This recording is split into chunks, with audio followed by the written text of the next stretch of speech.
Assalamualaikum warahmatullahi wabarakatuh. Selamat pagi, selamat bertemu kembali di April Orkon Channel. Baik, pada kesempatan kali ini kita akan melanjutkan pembahasan kita. Tentunya di bab baru ya. Ini merupakan bab kedua di kelas 11 tentang flora dan fauna di Indonesia dan dunia. Tentunya materi ini sangat menarik untuk kita bahas ya. Oke. Sebelum kita lebih jauh lanjut ke materi ya, ada baiknya kita lihat apa saja materi yang akan kita bahas pada bab 2 ini ya. Yang pertama ya, kita akan bahas tentang bagaimana sih karakteristik biosfer, kemudian persebaran flora dan fauna ya, di mana saja tempatnya ya, kemudian bagaimana persebaran dan jenis flora dan fauna di Indonesia dan dunia, serta bagaimana sih upaya konservasi serta pemanfaatan flora dan fauna di Indonesia dan di dunia. Oke, jadi apa sih sebenarnya biosfer itu ya? Maka secara umum dapat kita lihat ya, biosfer ini terdiri dari dua suku kata, yaitu bio dan sphere ya. Bio yang arti hidup ya, kemudian sphere ya, artinya adalah lapisan. Maka secara harfiah, secara perkata ya, biosfer ini diartikan sebagai lapisan tempat makhluk hidup atau organisme ya.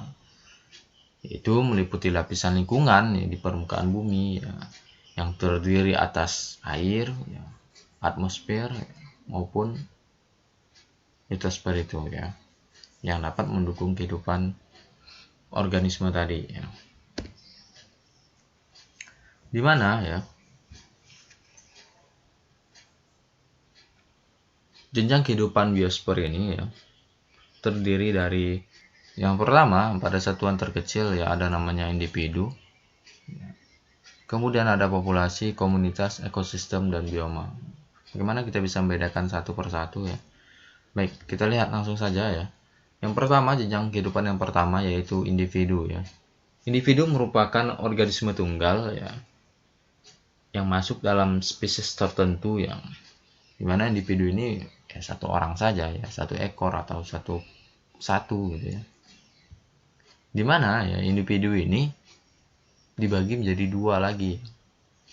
Ada namanya organisme autotrop nanti ya. Kemudian organisme heterotrop ya. Organisme autotrop ini merupakan organisme atau makhluk hidup yang bisa menghasilkan makanan sendiri melalui proses fotosintesis. Mungkin udah tahu semua ya, contohnya apa saja. Ya, benar sekali ya, itu adalah tumbuhan ya.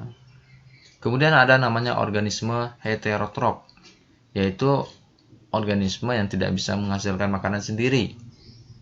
Apa contohnya ya? Fauna ya, hewan ya, ataupun manusia ya. Ini termasuk contoh organisme heterotrop ya. Kemudian yang kedua, jenjang kehidupan yang kedua yaitu adalah populasi ya.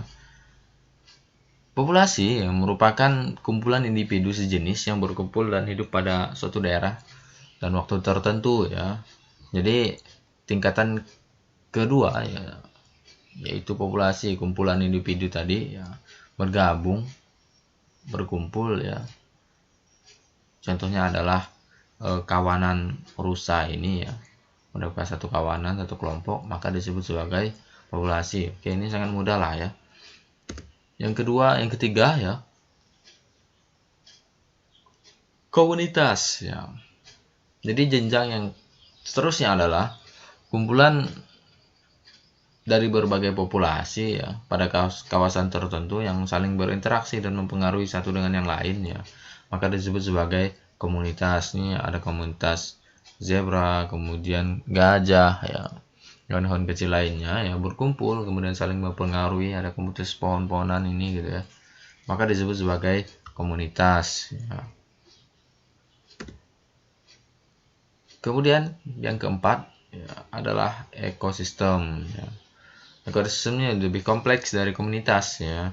Ekosistem adalah kumpulan berbagai komunitas berbeda dan memiliki hubungan saling mempengaruhi ya. Jadi komunitas ada di darat ya. Kemudian ekosistem nih, kumpulan komunitas ada di darat, ada di air ya. Dan mereka ini memiliki pengaruh yang sangat luar biasa ya. Biasanya di ekosistem udah mulai membuat rantai makanan ya. Pada ekosistem ya terjalin hubungan antara produsen ya, konsumen ya, dan dekomposer ya. Apa sih bedanya gitu ya? Produsen ini dia itu tumbuhan hijau ya, biasanya sebagai sumber utama bahan konsumsi ya untuk ekosistem lainnya ya. Kemudian ada namanya konsumen ya. Ini produsen tadi bisa menghasilkan makanan sendiri ya. Maka si konsumen ini pun dibagi menjadi 3 ya. Ada namanya herbivora ya.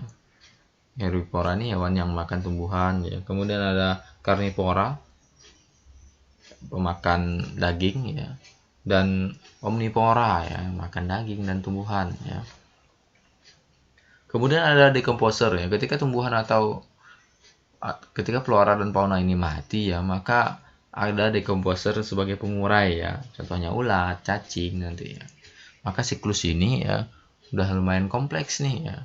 Sehingga disebut sebagai ekosistem. Mereka saling mempengaruhi ya. Kemudian yang terakhir adalah bioma ya.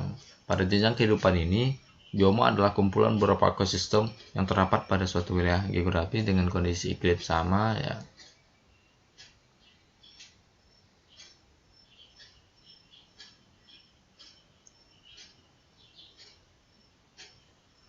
Misalnya ya, bioma di sini contohnya adalah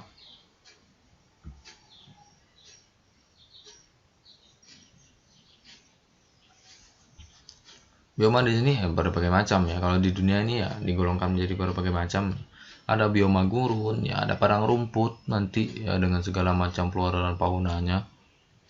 Ekosistemnya di situ ya. Kemudian ada taiga ya, ada tundra, daerah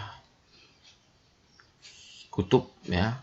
Taiga ini daerah dingin dengan ciri-ciri konifer ya.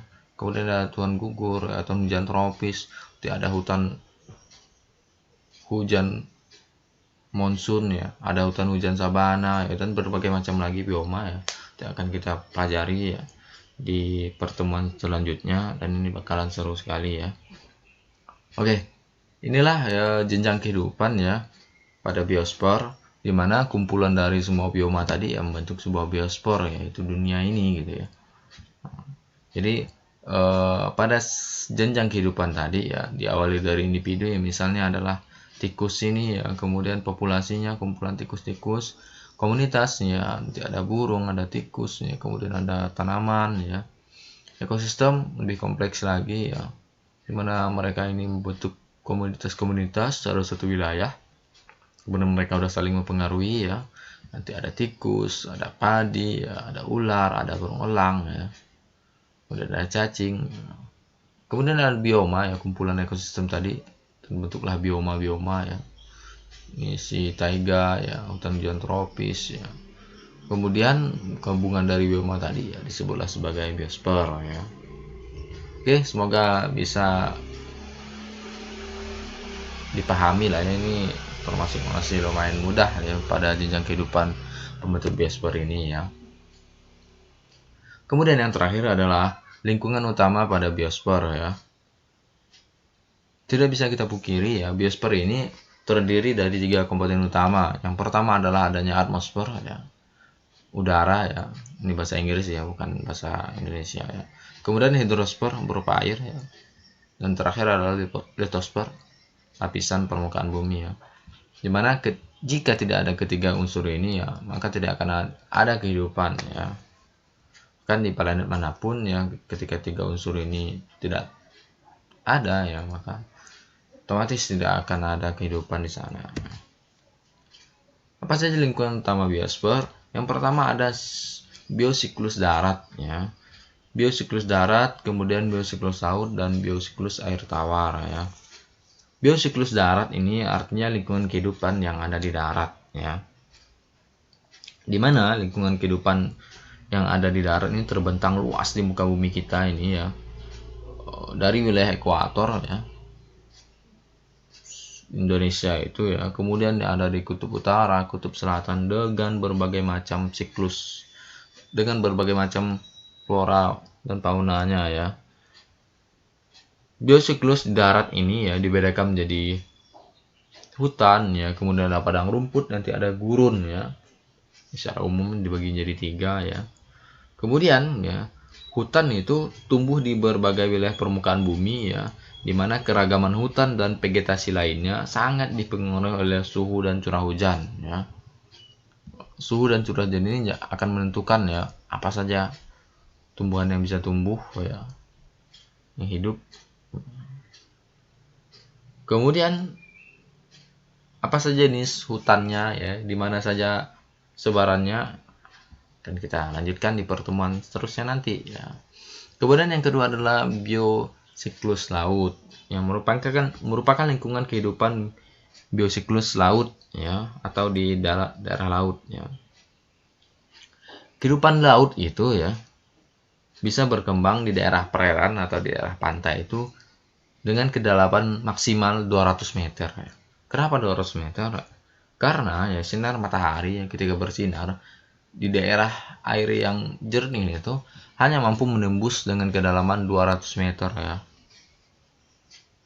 Setelah itu maka matahari tidak akan mampu untuk menembus kedalaman air laut ya, sehingga ya vegetasi laut berupa tumbuhan itu tidak mampu berfotosintesis. Akhirnya keragaman hayati ya dalam laut itu hanya mampu berkembang di kedalaman tersebut ya. Adapun ikan ya, ikan berbagai macam jenisnya nanti ya, bahkan di kedalaman 6.000-an pun masih ada walaupun hanya sedikit ya. Itulah kuasa Tuhan ya, bagaimana di kedalaman tertentu ya ada diciptakan hewan-hewan yang memiliki sentar sendiri gitu ya. Kemudian untuk daerah dangkal ini ya, daerah perairan yang tidak terlalu dalam ya, biasanya banyak terdapat fitoplankton sebagai makanan ya, untuk hewan-hewan di laut ya. Di mana fitoplankton ini sebagai sumber makanan untuk ikan ya. Kemudian berbagai jenis vegetasi tumbuh di dasar laut dangkal ya, seperti ganggang dan rumput laut ya. Dan pada zona tertentu ya ada namanya hutan mangrove ya. Kemudian berbagai macam lagi lah ya. Yang terakhir ada biosiklus air tawar ya. Jadi siklus air tawar ini merupakan daerah yang tawar airnya gitu ya, dimana lingkungan air tawar ini meliputi kolam, danau, sungai maupun rawa ya. Dengan contoh tumbuhannya ini seperti teratai, enceng gondok ya, biasanya lebih ke sungai lah, danau ya.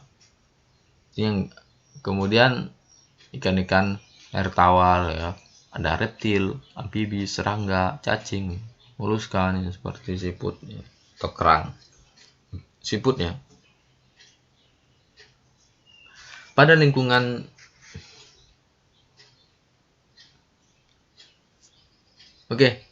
demikian ya ketiga biosiklus pada biosfer ini ya, dimana lingkungan kehidupan darat, laut, dan air tawar ini akan menjadi habitat flora dan fauna di bumi kita ya. Agar terus mendukung kehidupan flora dan fauna, maka ketiga lingkungan tadi ya, ketiga biosiklus ini harus kita jaga nih, jangan sampai kita rusak dan melakukan pencemaran ya. Demikian pertemuan kita pada kesempatan kali ini ya. Semoga materi yang singkat ini bisa bermanfaat ya. Setelah ini saya akan memberikan beberapa tes untuk siswa-siswi ya. Semoga materi yang singkat tadi bisa diserap dan dipahami ya. Akan kita uji coba langsung nih dengan tes nih ya. Terima kasih. Jangan lupa dukung channel kita ya. Jangan lupa di subscribe ya, Pri Alarkon Channel ya. Dukung terus channel ini, semoga bermanfaat. Terima kasih. Saya Priyadi. Salam lestari, salam geografi. Assalamualaikum warahmatullahi wabarakatuh.